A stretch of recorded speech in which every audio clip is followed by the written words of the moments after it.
This story is going to leave you utterly flabbergasted as we delve into an extraordinary and unprecedented discovery here at Londolozi. Our team has been privileged to observe and document some of the complex and often mysterious behaviours of wild dogs. Yet what we've recently witnessed is truly groundbreaking, something that defies conventional understanding and leaves even the most seasoned experts in awe. So in this virtual safari, we're merely going to capture the astonishing sequence of events and our observations around the wild dog den, and we'll keep another video where we'll then take a deeper dive into some of the theories, intricacies and perspectives on why this behavior has occurred. So subscribe to our YouTube channel, keep an eye out for that video, and we cannot wait to share more with you there. But for a little bit of historical context, our brief journey into the lives of wild dogs has granted us with some pretty remarkable insights. For instance, back in 2021, we witnessed a pretty unusual scenario. The alpha female of a pack of wild dogs gave birth to a litter of pups. The beta female, also pregnant, was poised to give birth to a litter of her own shortly after. Traditionally, the beta female's pups serve as an insurance policy for the alpha female should her pups not survive. The survival of the beta female's pups hinges directly on whether the alpha female accepts them into the pack. And so in a rare and troubling moment, we witnessed the alpha female get up and go into the den, bring out the beta female's pups, kill them and eat them in front of our very eyes. So this behavior, though documented, is rarely seen and offered us with a powerful though somber glimpse into the harsh realities of wild dog dynamics.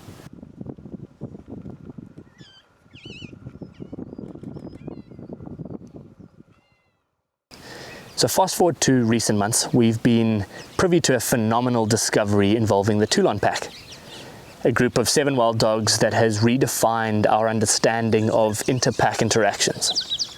This pack has adopted a behaviour so rare it makes us question everything we thought we knew.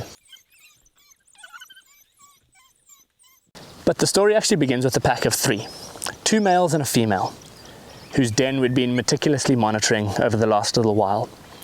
Their pups, born in late May, were growing and thriving under the watchful eyes of their parents, or the adults of the pack of 3.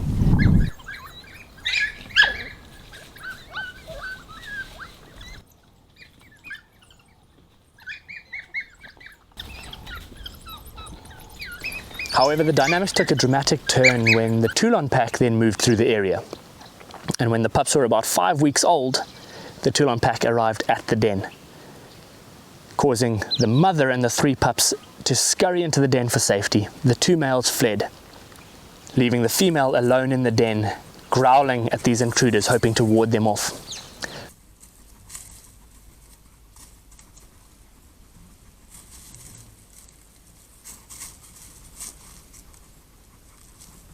After about 30 minutes, the Toulon Pack then moved on, allowing an opportunity later on in the day for the adults or the males to return back to the den and life to settle into somewhat of a normal routine, where the males would go off hunting, catch something, feed, carry it back to the den in their bellies and regurgitate that food for the pups and the female.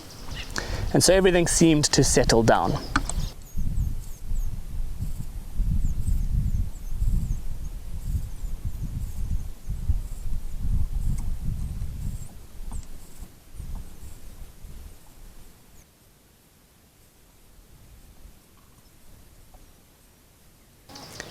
However, when the pups were now 7 weeks old, the situation deteriorated where the alpha male of the pack sustained a pretty severe injury to his back left leg, presumably from a warthog tusk or impala horn during a hunt.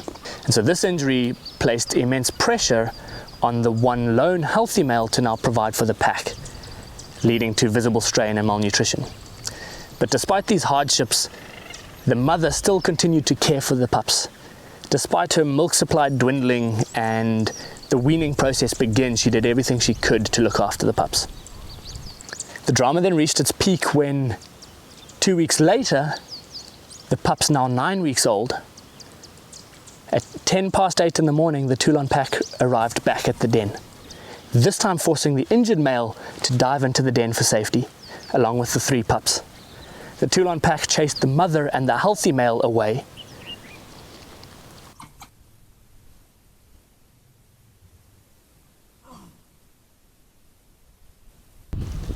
At 9:15, the injured male emerged from the den unharmed.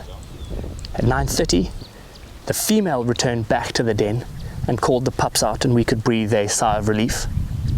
However, we were still uncertain, and our anxieties grew around the fate of the healthy male, who was essential for the pack's survival at this point.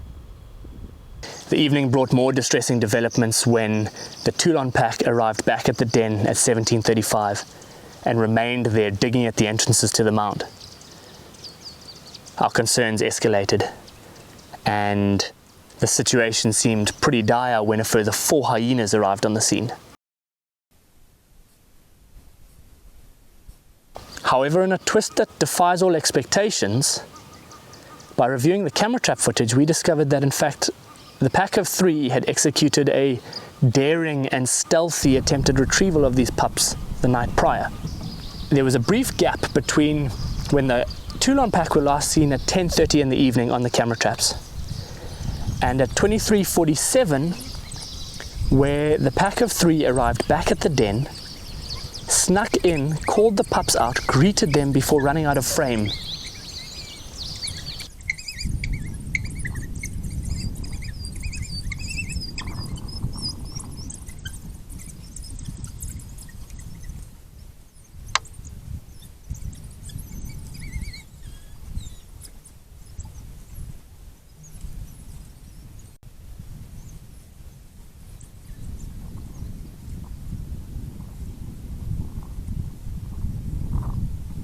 You can imagine the elation in the room as we were reviewing this footage, only to have our hopes crushed when the very next clip that we saw was the Toulon Pack arriving back at the den 30 minutes later.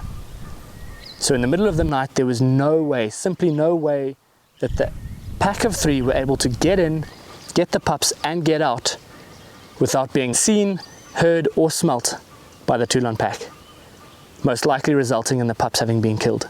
As morning broke, the Toulon Pack were found about 2 kilometers from the den hunting. The pack of 3 were found on savannah a mere 8 kilometers away, just reaffirming our melancholy thoughts. But there was a glimpse of hope when the pack of 3 began a journey back in the direction of the den. So why would they be coming back towards the den? Why would they risk another altercation with the Toulon Pack? Maybe in fact they had actually got away with the pups and were now returning to move them to a new den or possibly feed them. But the pack of 3 were slightly sidetracked when they successfully caught an impala ram and began feeding. At that point, I was waiting on the boundary hoping for them to return into Londolozi, and I eventually conceded to the fact that they were going to spend quite some time feeding. I was unlikely to see them, so I moved on to go and try and find the Toulon Pack, of which I'd received some information as to where they might be in the afternoon. So when I arrived in the area, I switched off just to listen, and I heard the excitable twittering that normally precedes wild dogs going on a hunt. And so as I drove closer, I saw some of the adults moving around about a termite mound. And when I eventually got a clear view, I was utterly flabbergasted to see that in amongst the 7 adults was one of the pups.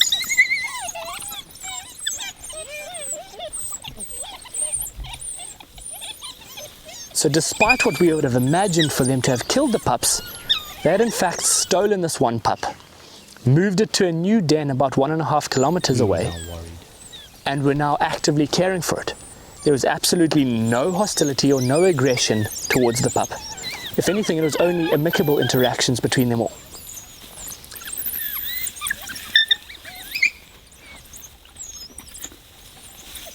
The following morning, we then unearthed that, in fact, the Toulon Pack hadn't killed any of the pups. They had moved the one to the new den. 2 of the pups were still at the old den, and the adults of the Toulon Pack were bouncing between both dens, actively looking after all 3 pups. Even so far as attempting to move the 2 pups to the new den by repeatedly coaxing them out of the den, regurgitating some food for them before trotting off, hoping the pups would follow. And so this level of adoption is unprecedented in the Sabi Sands, and to have this detailed a documentation of every step of the process has never been done before. And so while we're ecstatic about these groundbreaking discoveries, we're mindful that the journey is far from over. The pup's survival is uncertain, and the tensions between the adults of the Toulon Pack and the pups are palpable. It's going to take some time before these pups accept their adoptive parents. And so it's going to be vital for us to now continue the documentation process so that we get a good understanding of the full set of implications of this rare behavior and the impact that that's going to have on wild dog dynamics.